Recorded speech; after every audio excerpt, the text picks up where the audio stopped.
Peace and blessings, everyone. Fundamentalism.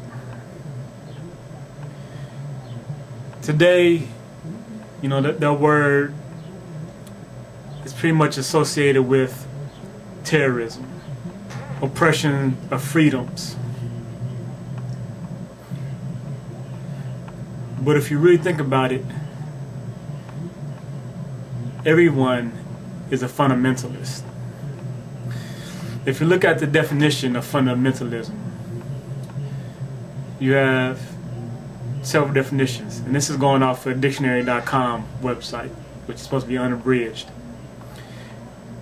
One, there is a movement by Protestants in adhering to the Bible literally and saying that it should be interpreted literally, and the world and everything else should be ran off a literal interpretation of the Bible. Two, there's definition meaning the support of this movement. And then three is a strict adherence to any set of basic ideas or principles.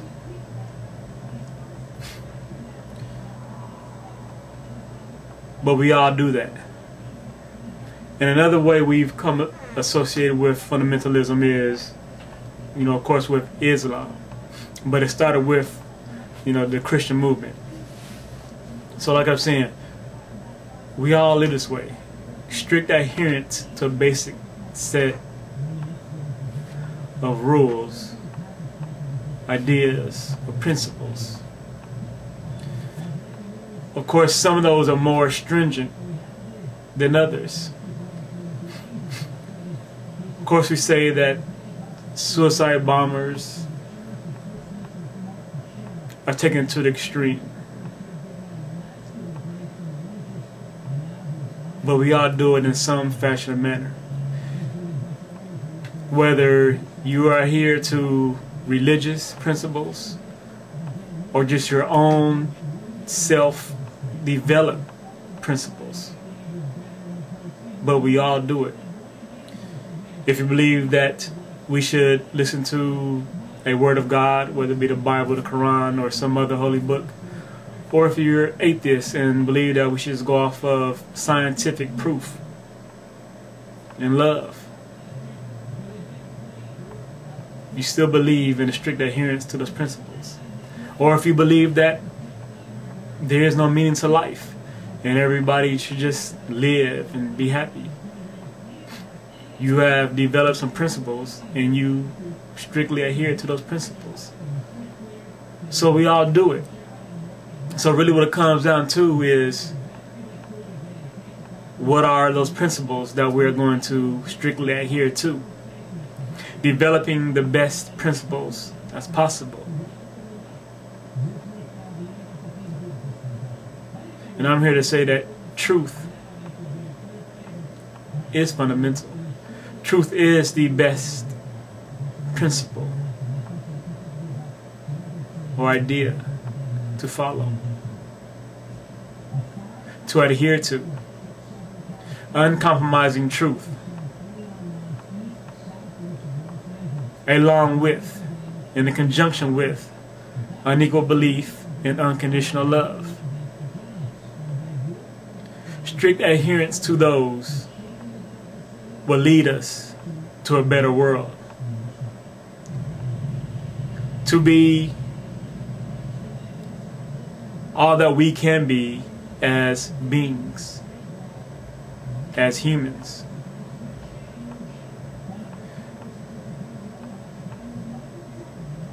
To develop the best definition of what humanity is.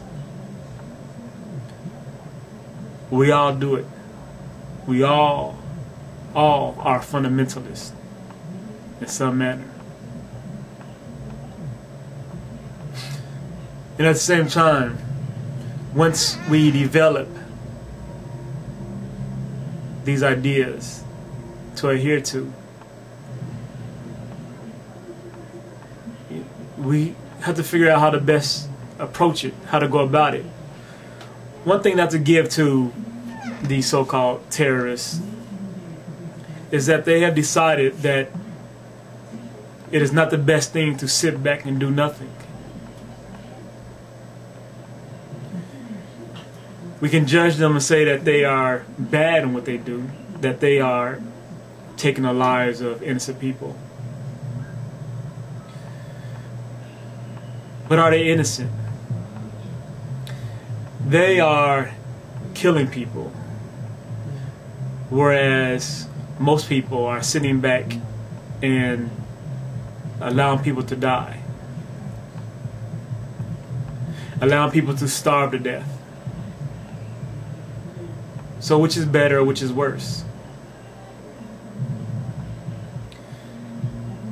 They may be flawed in their belief in what they're doing,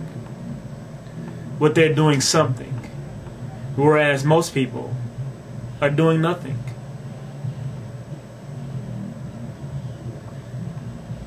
It's the one who allows people to die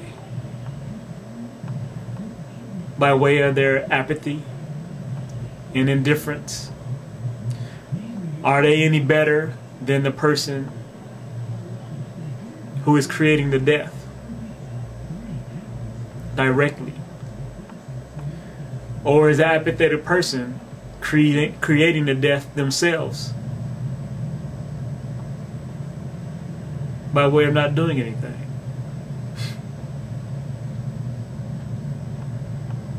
So should they be held just as accountable? As accountable. It's a dilemma within myself. And I've spoken on this before.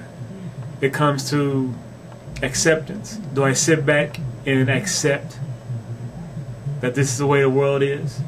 That we're apathetic? And if I don't accept it, then what can I fully do to bring about that which I believe is necessary, to bring about change?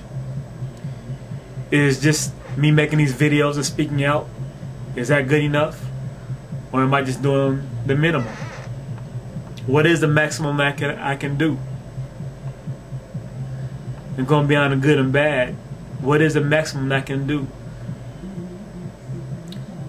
If an action is successful in bringing about a change, then is it good or bad? If those terrorists are successful in bringing about the change that they want by way of what they're doing, is it necessarily bad? And then, conversely, if is doing nothing good? It's all subjective, is it not?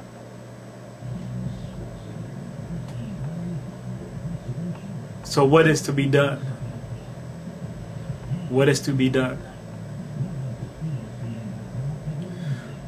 How much is too much? How much is going too far? And how much is enough? And how much is too little?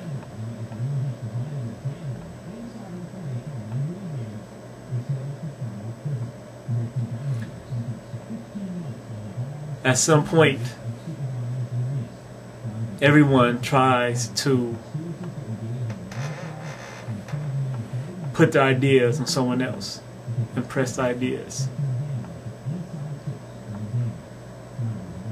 Try to make everyone see their way. Even if that way is to say, don't do anything. Sit back.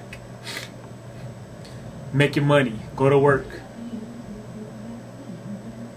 Be happy. Live life.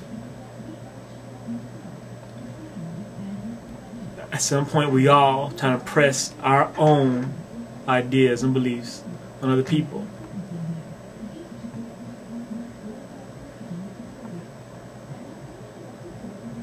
But if your idea is flawed in any bit, in any amount, should it be adhered to?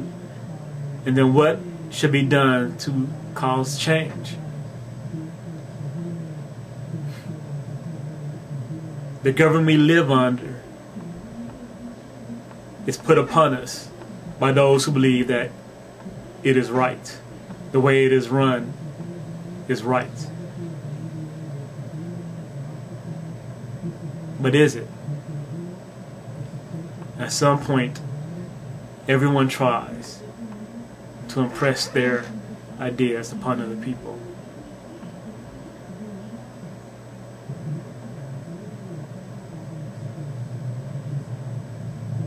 God bless. Peace and love.